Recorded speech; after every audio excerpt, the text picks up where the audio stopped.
ॐ तव कथामृतं तप्तजीवनं कविभिरीडितं कल्मषापोहं शोभनमङ्गलं श्रीमदाततं भुवि गृह्णन्ति ये भूरिदा जनाः। শ্রী শ্রী রামকৃষ্ণ কথামৃত পঞ্চম ভাগ, পরিশিষ্ট খ, দ্বিতীয় পরিচ্ছেদ। দক্ষিণেশ্বর মন্দিরে ভক্ত সঙ্গে শ্রীরামকৃষ্ণ। এদিকে সংকীর্তনের আয়োজন হইতেছে। অনেকগুলি ভক্ত যোগ দিয়াছেন। পঞ্চবটী হইতে সংকীর্তনের দল দক্ষিণ দিকে আসিতেছে।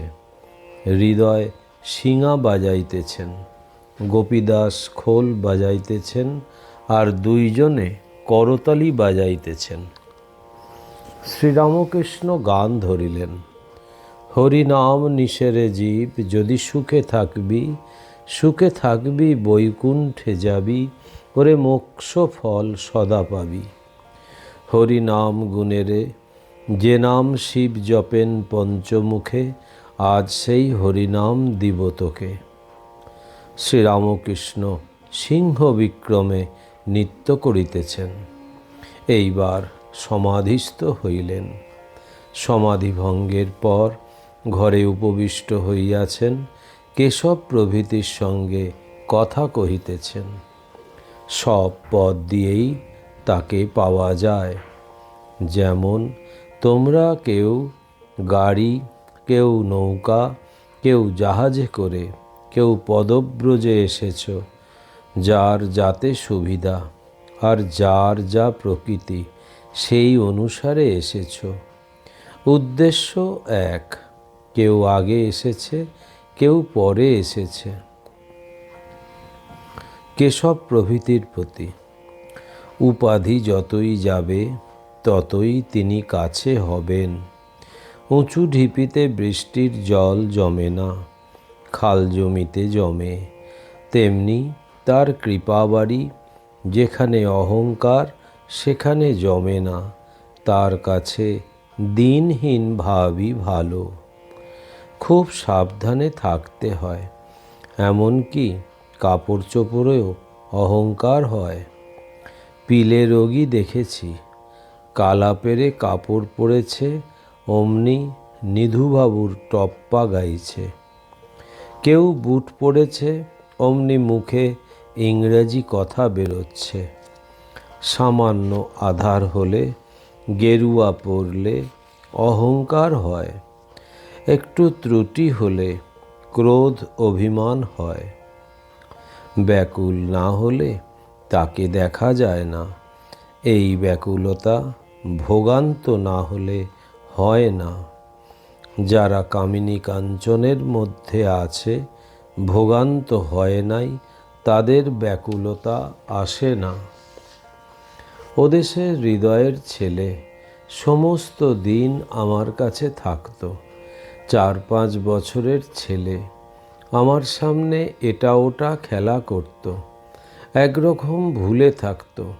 যাই সন্ধ্যা হয়, অমনি বলে মা যাব। আমি কত বলতুম পায়রা দেবো, এইসব কথা সে ভুলতো না। কেঁদে কেঁদে বলতো মা যাব। খেলা টেলা কিছুই ভালো লাগছে না। আমি তার অবস্থা দেখে কাঁদতুম। এই বালকের মতো ঈশ্বরের জন্য কান্না, এই ব্যাকুলতা। আর খেলা খাওয়া কিছুই ভালো লাগে না। ভোগান্তে এই ব্যাকুলতা ও তার জন্য কান্না। সকলে অবাক হইয়া নিঃশব্দে এই সকল কথা শুনিতেছেন। সন্ধ্যা হইয়াছে, ফরাস আলো জ্বালিয়া দিয়া গেল। কেশব প্রভৃতি ব্রাহ্ম ভক্তগণ সকলে জলযোগ করিয়া যাইবেন। খাবার আয়োজন হইতেছে। কেশব সহাস্যে, আজও কি মুড়ি? শ্রীরামকৃষ্ণ সহাস্যে, হৃদু জানে। পাতা পড়িল, প্রথমে মুড়ি, তারপর লুচি, তারপর তরকারি। সকলের খুব আনন্দ ও হাসি। সব শেষ হইতে রাত 10টা বাজিয়া গেল। ঠাকুর পঞ্চবটী মূলে ব্রাহ্ম ভক্তগণের সঙ্গে আবার কথা কহিতেছেন। শ্রীরামকৃষ্ণ সহাস্যে কেশব প্রভৃতির প্রতি। ঈশ্বর লাভের পর সংসারে বেশ থাকা যায়। বুড়ি ছুঁয়ে তারপর খেলা করো না। লাভের পর ভক্ত নির্লিপ্ত হয়, যেমন পাকাল মাছ, পাঁকের ভিতর থেকেও গায়ে পাঁক লেগে থাকে না। প্রায় 11টা বাজে। সকলে যাইবার জন্য অধৈর্য। প্রতাপ বললেন, আজ রাত্রে এখানে থেকে গেলে হয়। শ্রীরামকৃষ্ণ কেশবকে বলিতেছেন, আজ এখানে থাকো না। কেশব, কাজ টাজ আছে, যেতে হবে। শ্রীরামকৃষ্ণ, কেন গো, তোমার আঁশচুবড়ির গন্ধ না হলে কি ঘুম হবে না? মেছুনি মালির বাড়িতে রাত্রে অতিথি হয়েছিল। তাকে ফুলের ঘরে শুতে দেওয়াতে তার ঘুম আর হয় না। সকলের হাস্য। উসখুস করছে। তাকে দেখে মালিনী এসে বললে, কেন গো, ঘুমোচ্ছিস না কেন গো? মেছুনি বললে, কি জানি মা, কেমন ফুলের গন্ধে ঘুম হচ্ছে না। তুমি একবার আঁশচুবড়িটা আনিয়ে দিতে পারো? তখন মেছুনি আঁশচুবড়িতে জল ছিটিয়ে সেই গন্ধ আঘ্রাণ করতে করতে গভীর নিদ্রায় অভিভূত হল। সকলের হাস্য। বিদায়ের সময় কেশব ঠাকুরের চরণ স্পর্শ করা একটি ফুলের তোড়া গ্রহণ করিলেন ও ভূমিষ্ঠ প্রণাম করিয়া বিধানের জয় হোক এই কথা ভক্ত সঙ্গে বলিতে লাগিলেন। ব্রাহ্ম ভক্ত জয়গোপাল সেনের গাড়িতে কেশব উঠিলেন, কলিকাতায় যাইবেন। সুরেন্দ্রের বাড়িতে শ্রীরামকৃষ্ণের শুভাগমন। প্রথম পরিচ্ছেদ। আজ শ্রীরামকৃষ্ণ ভক্ত সঙ্গে সুরেন্দ্রের বাড়িতে আসিয়াছেন। 1881 খ্রিস্টাব্দ আষাঢ় মাসের একদিন সন্ধ্যা হয়। শ্রীরামকৃষ্ণ কিয়ৎক্ষণ পূর্বে বৈকালে শ্রীযুক্ত মনমোহনের বাড়িতে একটু বিশ্রাম করিয়াছিলেন। সুরেন্দ্রের দ্বিতলের বৈঠকখানার ঘরে ভক্তেরা আসিয়াছেন। মহেন্দ্র গোস্বামী, ভোলানাথ পাল ইত্যাদি প্রতিবেশীগণ উপস্থিত আছেন। শ্রীযুক্ত কেশব সেনের আসিবার কথা ছিল, কিন্তু আসিতে পারেন নাই। ব্রাহ্ম সমাজের শ্রীযুক্ত ত্রৈলোক্য সান্যাল ও আরও কতকগুলি ব্রাহ্ম ভক্ত আসিয়াছেন। বৈঠকখানা ঘরে শতরঞ্চ ও চাদর পাতা হইয়াছে, তার উপর একখানি সুন্দর গালিচা ও তাকিয়া। ঠাকুরকে লইয়া গিয়া সুরেন্দ্র ওই গালিচার উপর বসিতে অনুরোধ করিলেন। শ্রীরামকৃষ্ণ বলিতেছেন, এ কি তোমার কথা? এই বলিয়া মহেন্দ্র গোস্বামীর পার্শ্বে বসিলেন। যদুমল্লিকের বাগানে যখন পরায়ণ হয়, শ্রীরামকৃষ্ণ সর্বদা যাইতেন। কয় মাস ধরিয়া পরায়ণ হইয়াছিল। মহেন্দ্র গোস্বামী ভক্তদের প্রতি, আমি এনার নিকট কয়েক মাস প্রায় সর্বদা থাকতাম। এমন মহৎ লোক আমি কখনো দেখি নাই। এনার ভাব সকল সাধারণ ভাব নয়। শ্রীরামকৃষ্ণ গোস্বামীর প্রতি, ও সব তোমার কি কথা? আমি হীনের হীন, দিনের দিন, আমি তার দাসানুদাস, কৃষ্ণই মহান। যিনি অখণ্ড সচ্চিদানন্দ, তিনিই শ্রীকৃষ্ণ। দূর থেকে দেখলে সমুদ্র নীলবর্ণ দেখায়, কাছে যাও কোনো রং নাই। যিনি সগুণ, তিনি নির্গুণ। যারি নিত্য তারি লীলা। শ্রীকৃষ্ণ ত্রিভঙ্গ কেন? রাধার প্রেমে। যিনি ব্রহ্ম তিনিই কালী, আদ্যাশক্তি সৃষ্টি স্থিতি প্রলয় করছেন। যিনি কৃষ্ণ তিনিই কালী। মূল এক, তার সমস্ত খেলা লীলা। তাকে দর্শন করা যায়।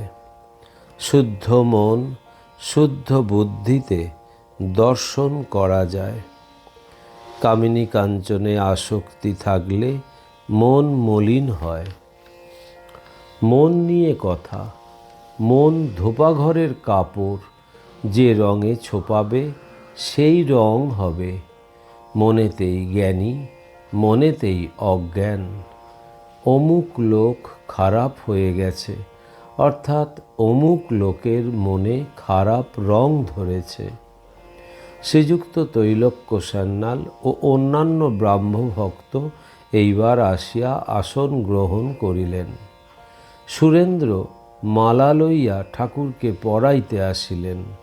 তিনি মালা হাতে লইলেন, কিন্তু দূরে নিক্ষেপ করিয়া এক পাশে রাখিয়া দিলেন। সুরেন্দ্র অশ্রুপূর্ণ লোচনে পশ্চিমের বারান্দায় গিয়া বসিলেন, সঙ্গে রাম ও মনমোহন প্রভৃতি। সুরেন্দ্র অভিমানে বলিতেছেন, আমার রাগ হয়েছে। রার দেশের বামুন এসব জিনিসের মর্যাদা কি জানে? অনেক টাকা খরচ করে এই মালা। ক্রোধে বললাম, সব মালা আর সকলের গলায় দাও। এখন বুঝতে পারছি আমার অপরাধ। ভগবান পয়সার কেউ নয়, অহংকারেরও কেউ নয়। আমি অহংকারী, আমার পূজা কেন লবেন? আমার বাঁচতে ইচ্ছা নাই। বলিতে বলিতে অশ্রুধারা গণ্ড বহিয়া পড়িতে লাগিল ও বুক ভাসিয়া যাইতে লাগিল। এদিকে ঘরের মধ্যে ত্রৈলোক্য গান গাহিতেছেন। শ্রীরামকৃষ্ণ মাতোয়ারা হইয়া নৃত্য করিতেছেন। যে মালা ফেলিয়া দিয়াছিলেন সেই মালা তুলিয়া গলায় পরিলেন। এক হাতে মালা ধরিয়া অপর হাতে দোলাতে দোলাতে গান ও নৃত্য করিতেছেন। হৃদয় পরশমণি আমার আখর দিতেছেন, ভূষণ বাকি কি আছে রে, জগৎচন্দ্র হার পড়েছি। সুরেন্দ্র আনন্দে বিভোর। ঠাকুর গলায় সেই মালা পরিয়া নাচিতেছেন। মনে মনে বলিতেছেন, ভগবান দর্পহারী, কিন্তু কাঙালের অকিঞ্চনের ধন। শ্রীরামকৃষ্ণ নিজে গান ধরিলেন। যাদের হরি বলতে নয়ন ঝরে, তারা তারা দুভাই এসেছে রে। যারা মার খেয়ে প্রেম যাচে, যারা আপনি মেতে জগৎ মাতায়, যারা আচণ্ডালে কোল দেয়, যারা ব্রজের কানাই বলাই। অনেকগুলি ভক্ত ঠাকুরের সঙ্গে নৃত্য করিতেছেন। সকলে উপবিষ্ট হইলেন ও সদালাপ করিতেছেন। শ্রীরামকৃষ্ণ সুরেন্দ্রকে বলিতেছেন, আমায় কিছু খাওয়াবে না? এই বলিয়া গাত্রোত্থান করিয়া অন্তপুরে গমন করিলেন। মেয়েরা আসিয়া সকলে ভূমিষ্ঠ হইয়া অতি ভক্তি ভরে প্রণাম করিলেন। আহারান্তে একটু বিশ্রাম করিয়া দক্ষিণেশ্বর যাত্রা করিলেন। ওম নিরঞ্জনম নিত্যম অনন্তরূপম ভক্তানুকম্পাধীত বিগ্রহং বৈ ঈশাবতারম পরমেশমিড্ডম তং রামকৃষ্ণম শিরসা নমামহম। শ্রীরামকৃষ্ণ অর্পণমস্তু।